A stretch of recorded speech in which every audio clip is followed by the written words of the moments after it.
petit début d'après-midi. Je tricote sur l'indice numéro 3 de Gnomkin and Gnettel. J'ai fini Gnomkin. Donc c'est la fin de ce petit chapeau. Je vais le bloquer après. J'ai commencé Gnettel. Elle est là. Je bois un petit jus de pomme artisanal acheté au sous des écoles pour leur faire des sous pour les enfants de l'école. Il est trop bon. Et je pense à Laetitia parce qu'il me manque un marqueur de rang. Et du coup, je fais des petits traits sur mon carnet de tricot pour compter les rangs pour Gnettel. Hello, hello! Je vous retrouve ce lundi pour vous faire part des avancées du week-end et de ce matin en attendant le nouvel indice de Gnomkin and Gnettel. Qu'est-ce que je porte aujourd'hui? Je porte mon Agnette cardigan de petite knit que j'ai tricoté en laine de The Woolly Skin, donc son mérinos et son mohair coloris flamant rose. C'était mon premier ouvrage en brioche. Donc j'avais vraiment adoré découvrir ce point, même si à la fin je l'avais trouvé un petit peu long. J'aime beaucoup la couleur, ça pète, c'est vraiment chouette, il est très confortable. Deux petites choses que je regrette, c'est de n'avoir pas alterné les écheveaux, et ça se voit.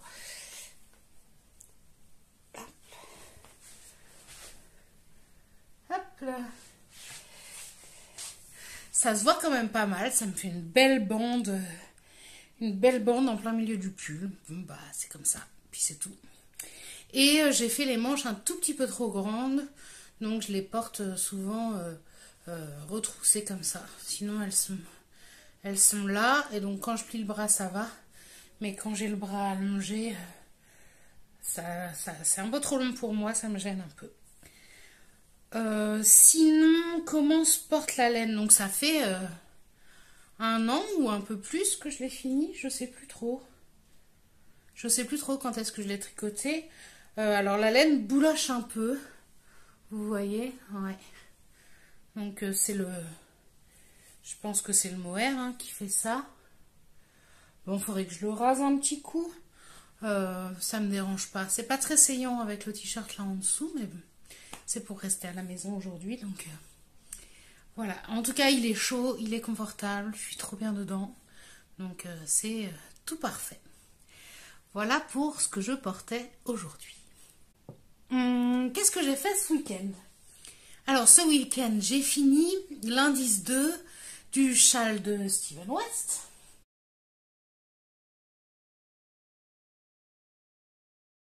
Que je vous montre tout de suite. Alors, il est sur une petite paire d'aiguilles avec un cap pas très long parce que j'avais besoin des aiguilles pour autre chose. Du coup, vous le verrez pas étendu dans sa pleine puissance. C'est un peu dommage. Hop. Donc, il y a tous mes fils qui ressortent. Et alors ce côté-là, en fait il va avoir besoin d'un bon blocage.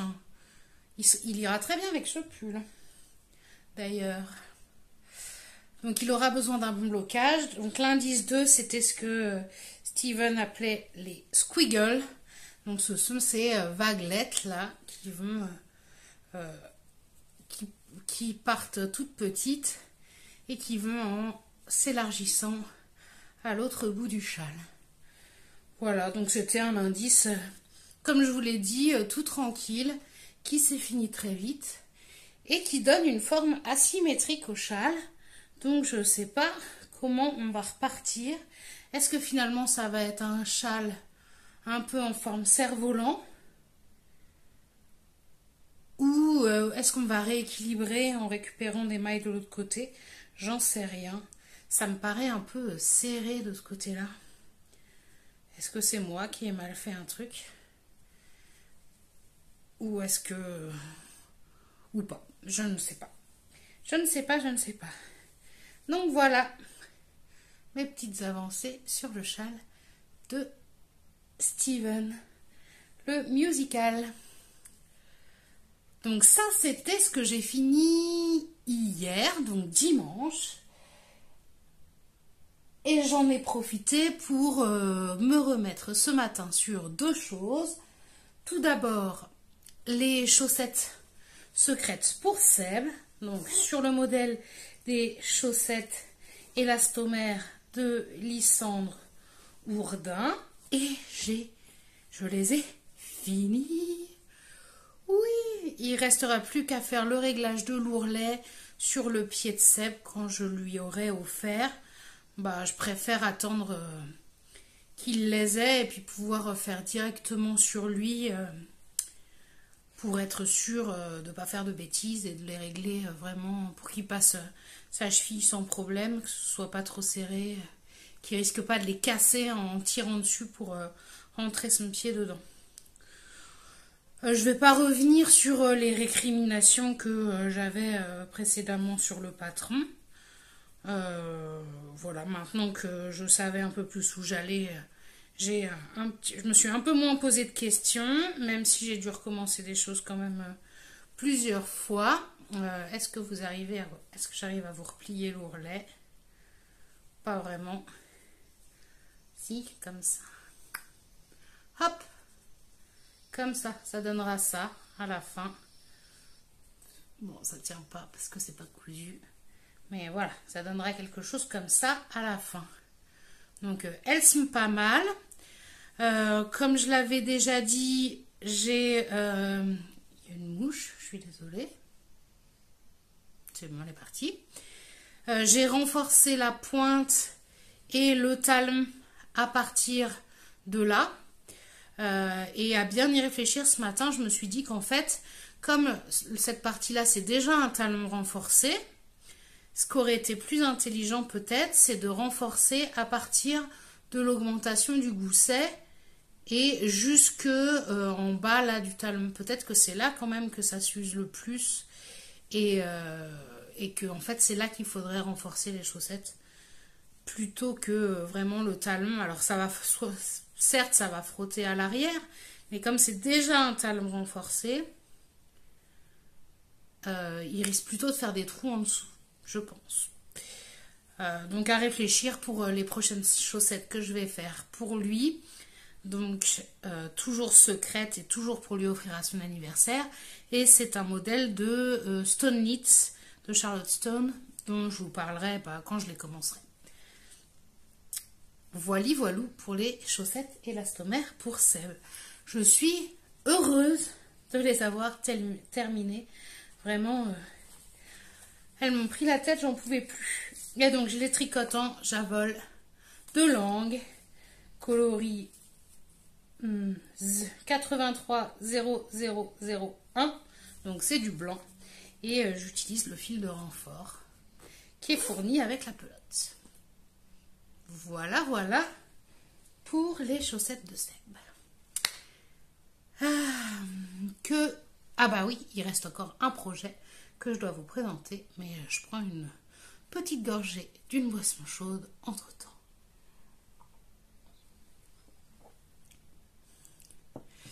Et je vais devoir me déshabiller. Donc je le passe comme ça, hein, j'enlève pas les boutons. Même si on peut tout à fait enlever les boutons, puisqu'à la base c'est un gilet. Excusez ma tenue en dessous qui est très décontractée, comme je l'ai dit. Je reste à la maison aujourd'hui, donc j'ai pas pris la peine de m'habiller plus que ça. Et donc il s'agit du Freya V Cardigan qui est presque fini. Donc c'est un modèle de Lotilda que je tricote en mohair de Wouliette coloris Marielle en double. Et je ne l'ai pas quand même fini, mais j'ai fini une des deux manches, qui est celle-ci. Voilà. Hop, donc je viens de la finir tout à l'heure. Alors, un truc qui me questionne sur ce patron, c'est que la designeuse demande de faire un certain nombre de rangs. Elle demande de faire 60 rangs sur la manche avant les côtes. Ouais, c'est ça, 60 rangs. Et moi, j'en ai rajouté 20. J'ai fait 80 rangs parce que 60 rangs, franchement, ça me serait arrivé par là. Alors, est-ce que j'ai eu une bonne idée ou pas? Est-ce que ça va se détendre? Bon, c'est du jersey, alors ça risque de s'étirer un peu au blocage et au lavage et à l'usage. Mais ouais, vraiment, 20 rangs de moins, ça me paraissait quand même super méga court. Donc, j'ai préféré en rajouter. Et puis, on me termine avec des petites côtes. Tranquille. Alors, vous voyez pas grand chose. Est-ce que je me lève et que je vous montre mieux en vous reculant? Oui, je vais faire ça. Hop, sans tremper les fils dans la boisson. Pas du tout stable. J'ai pas du grand matériel de filmage, de tournage. Donc, hop là, voilà.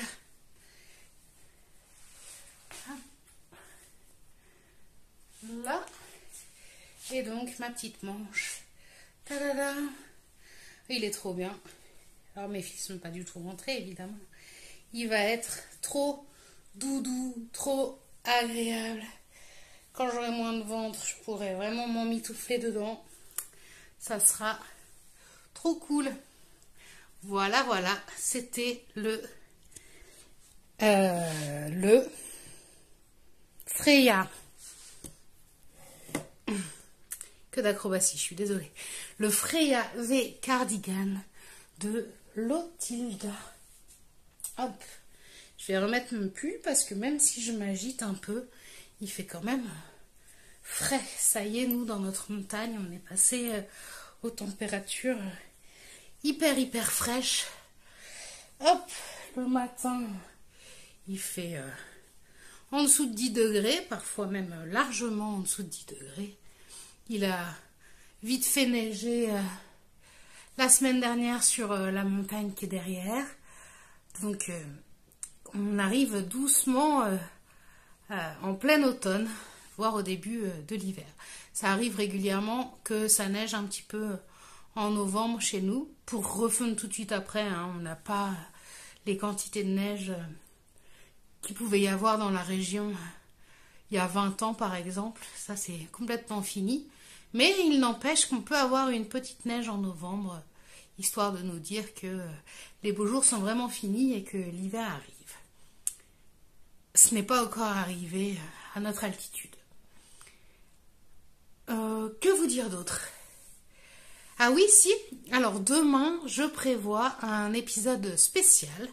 Je ne vais pas tout vous dire aujourd'hui, mais sachez que ce sera un épisode un petit peu différent des autres. Voilà. Sinon, le week-end s'est bien passé. On est allé faire un tour aux champignons avec Seb. Ça m'a épuisée. Je pense que là, au milieu de mon 8e mois de grossesse, les châtaignes, ça n'a pas duré longtemps. Heureusement, mais là, 1h30 dans la forêt pour chercher des champignons, ça m'a vraiment claqué. Du coup, hier soir, j'ai pris un bain, j'ai mangé 2 bouts de raclette parce que Seb voulait absolument faire une raclette. Et après, j'ai filé au lit me coucher. J'étais littéralement épuisée. Là, aujourd'hui, ça va mieux. Je suis pressée de commencer l'indice numéro 3 du Cal des Gnomes. Ce que je vais faire tout de suite là, après vous avoir laissé. Voilà, j'ai condensé 3 jours en un vlog. J'avais déjà pas grand chose de filmer et donc pas grand chose à vous montrer. J'espère que ça ne vous aura pas trop dérangé. En attendant, je vous souhaite une bonne journée ou une bonne soirée et surtout un bon tricot et à bientôt.